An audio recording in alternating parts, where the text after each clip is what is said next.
Hey guys, so I just wanted to do a video about my VBAC experience in New Zealand. My first baby, who's now 3.5 years old, he was born via C-section because he was breech, and my second baby was head down from quite early on, and being a decent amount of time between births, they said that I could try for a VBAC and that I'd be a good candidate for it. So at around 32 weeks, I think it was, or maybe it was a bit later, they referred me to the obstetrician at the hospital just to discuss it further, and she agreed that I could go for the VBAC, but they wanted me to labour in hospital so they could so that they could do continuous monitoring and just check the baby was okay and wasn't getting stressed, or that my scar was okay, basically.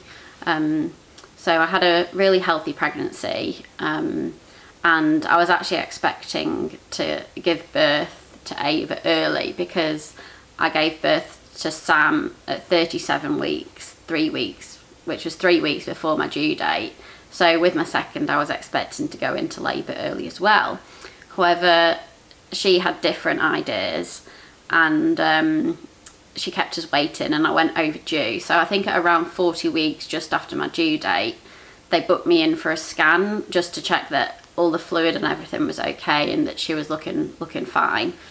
So that scan was fine, and the obstetrician said at my appointment that she was happy for me to I think continue as long as they basically wanted baby born before 42 weeks. So they booked me in, I think it was just after 31 weeks for an induction, but I didn't actually get to that stage because my waters broke, I think, on the Thursday night, and I was booked in for the induction on the Monday. So and I went for 2 stretch and sweeps, one with the obstetrician and one with the midwife, just to try and get things moving along, and I think they did work because I had my second stretch and sweep on the Wednesday, and I went into labour on the Thursday.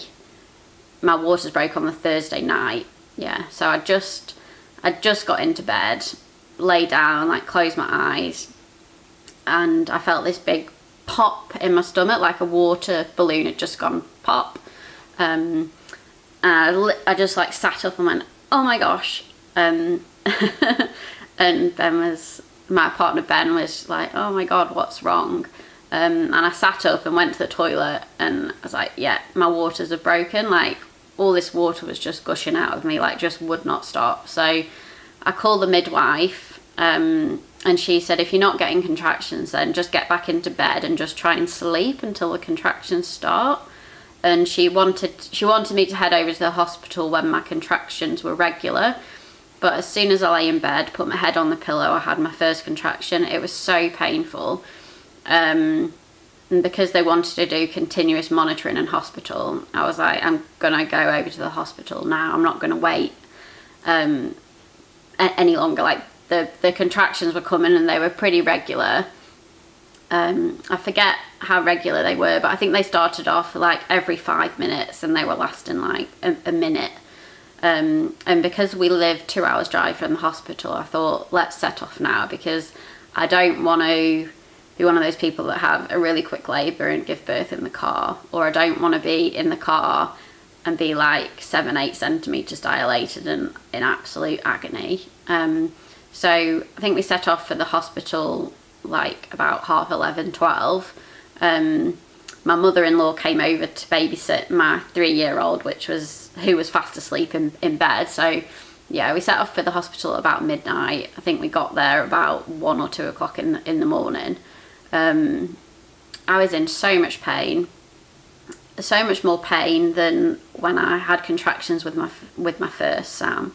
And I put it down to the fact that my waters broke with my second baby, Ava. With Sam, the contractions just came on like really slowly, and they were just what they call like waves. They weren't painful at all, and maybe that was just like early labour, and that's maybe why they weren't painful, I don't know. But with Ava, the contractions were definitely painful. So when I got to the hospital, I asked for gas straight away. So the midwife brought the gas in, plugged it in, and I was sucking away on that, and she was telling me how to do it, you know, take deep breaths in, and but the gas, I don't know if it's because I feel like I was maybe panicking because of the pain was like so much. I could not take calm deep breaths inwards, so the gas was like just doing nothing for me, doing nothing for the pain whatsoever. So when the obstetrician came in, I was like, when can I get the epidural? This was me who was thinking I might like have a nice calming water birth and, you know, deal with the pain just without any pain relief. But no, like that went completely out the window, and I was just like, give me the epidural now. So she was like, yeah, you can have the epidural now, that's fine. So the anaesthetist that's the guy that gives the epidural, he'd actually gone home, so they had to call him back, which was fine because he was on call. And he came back so quickly. I feel like he was there within like 10 minutes giving me the epidural. So from arriving at hospital about, I don't know, 1, 2 a.m. I had an epidural in at 4 o'clock in the morning. And it was magic. Like, I would recommend the epidural to anybody. The needle that they put in your back was like, no issues. I probably wouldn't want to have them sticking a needle in me if I was in any more pain or if I was any more dilated than I was, because it was quite hard to like bend over and keep still when they are sticking the needle in your back. But I think I was only 3 centimeters dilated at that stage, so I wasn't, you know, in full-blown active labor. So once they put the epidural in, I literally just sat back and me and Ben just chatted, and I was in no pain at all. I could feel pressure, like the pressure of the contraction building up, but was not in any pain at all. The midwife and the obstetrician were checking me throughout this, and they were a bit concerned that I wasn't progressing. I was still 3 centimeters dilated, and Ava's head was quite high up still, like she wasn't coming down the birth canal.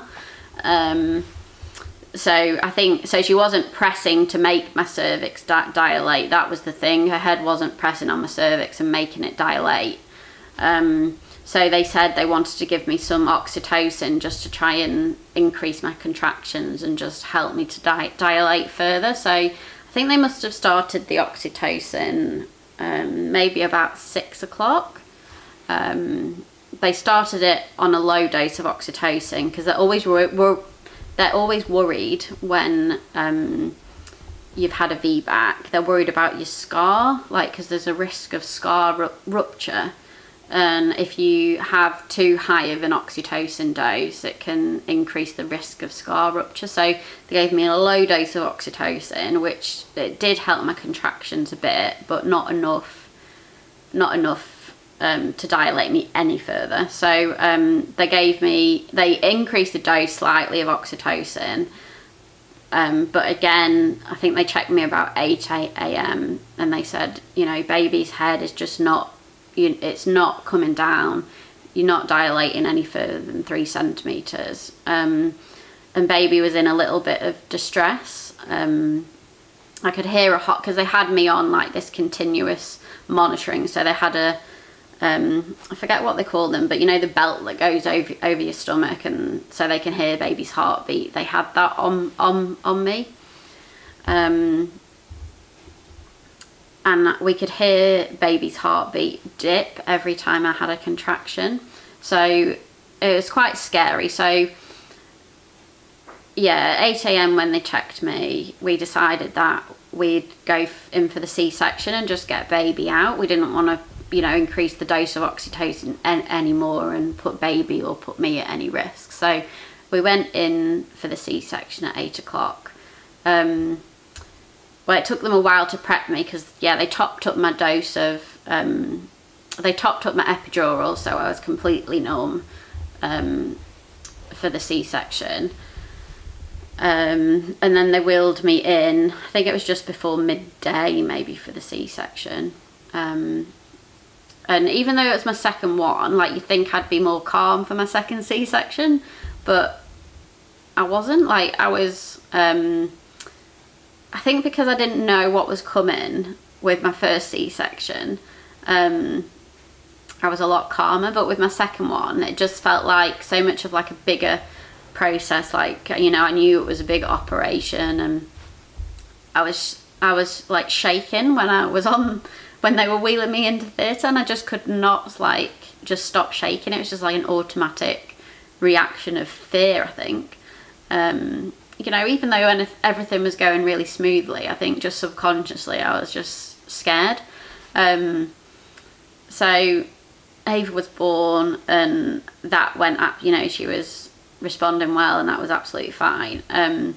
They gave me some morphine, I think, just as they were stitching me up, just to help with the pain, after my epidural had worn off, and the morphine just made me absolutely sick. So I was lay there with baby right next to me, and just this wave of sickness came over me. I was just like, oh my gosh, I'm gonna be sick.